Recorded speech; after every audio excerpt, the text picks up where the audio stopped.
Hello everyone, তোমরা সবাই কেমন আছো? আমরা তো বেশ ভালো আছি।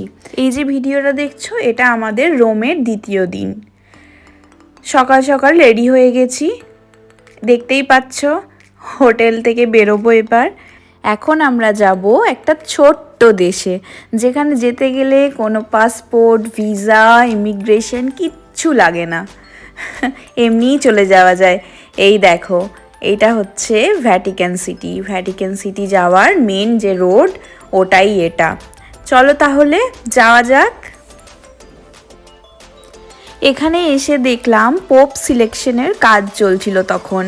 আসলে যখন আমরা গেছিলাম তার কিছুদিন আগেই পোপ মারা গেছিলেন, তাই জন্য নতুন পোপ যিনি আসবেন ওনার সিলেকশনের যে প্রসেস ওইটাই চলছিল। ভেতরে প্রচুর ভিড় ছিল আর বাইরেও অনেক ট্যুরিস্ট ছিল। বিভিন্ন দেশ থেকে লোকজন এখানে এসছে ঘুরতে।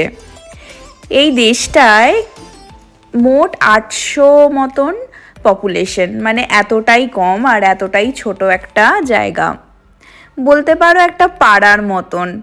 এখানে গিয়ে তো আমার বেশ ভালো লেগেছে, অনেকক্ষণ সময় কাটিয়েছি এখানটায়, বেশ ভালোভাবে ঘুরলাম এদিক ওদিক। তবে মিউজিয়ামটার ভেতরে আমরা যাইনি, কারণ প্রচুর বড় লাইন ছিল।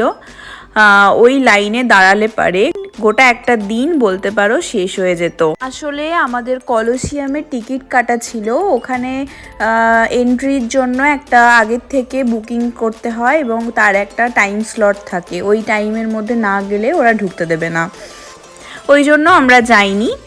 বাইরে থেকে খুব ভালো করে দেখলাম, চারিদিকটা খুব ঘুরলাম ভালো করে। তারপরে এখানে অনেক সুভিনিয়ারের দোকান ছিল, তো ওই দোকানগুলোর ভেতরে একটু ঢুকে কিছু কেনাকাটা করে আমরা চলে গেছিলাম কলোসিয়ামের দিকে। এখনকার মতন ভিডিওটা এইটুকুই, আবার দেখা হচ্ছে নেক্সট কোনো একটা ভিডিওয়ে।